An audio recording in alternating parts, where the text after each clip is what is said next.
The trading signals indicator, which is provided for a variety of different platforms on the TradingFinder website, is available for traders. Traders are able to download the indicator file for both MetaTrader 4 and MetaTrader 5 platforms from this section, and they can also read through this page in order to learn more about how the indicator works and its overall functionality.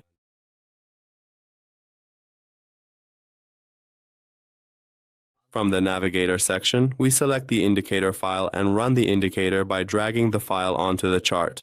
Once the indicator is placed on the chart, it starts identifying and displaying trading opportunities on the chart. The Trading Signals Indicator is a special and practical tool that allows us to identify reversal points and price pivots, and based on the buy and sell signals, we can enter buy or sell positions in the market.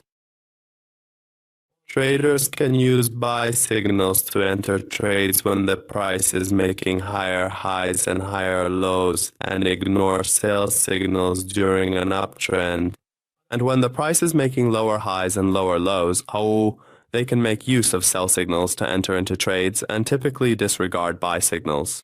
In the Settings section, under the Input tab, there are options available for us. In the first input, we can specify the calculation period length for the average price per candlestick. The higher the number we set, the more accurate the signals will be, but they will also be generated with more delay. Conversely, the lower the number, the less accurate the signals become, but they will be issued with less delay.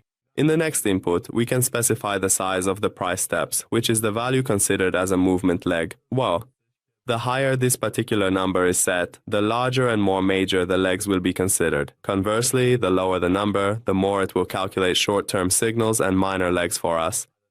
This allows for flexible adjustment depending on whether we want to focus on significant trends or on smaller short-term movements.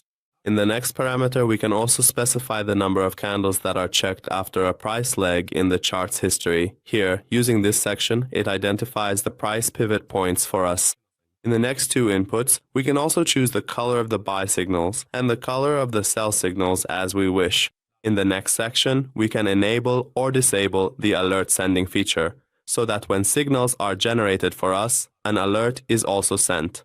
By default, this section is disabled, and if the alert parameter is set to false, the following options will not be functional either. However, if the alert parameter is set to true, an alert will be issued for us when signals are generated, and in the next input, we can enable or disable the option to send alerts to the mailbox. If you enable this option, you must have already completed the email settings in the Tools tab under Options. In the next input, we can also enable or disable the option to send alerts as notifications to the mobile phone. In the next parameter, we can also specify the time interval between alert messages, which is set to 4 candles by default. This means that when signals are generated, alerts will be sent to us for up to 4 candles at most, and the signals are valid within this period.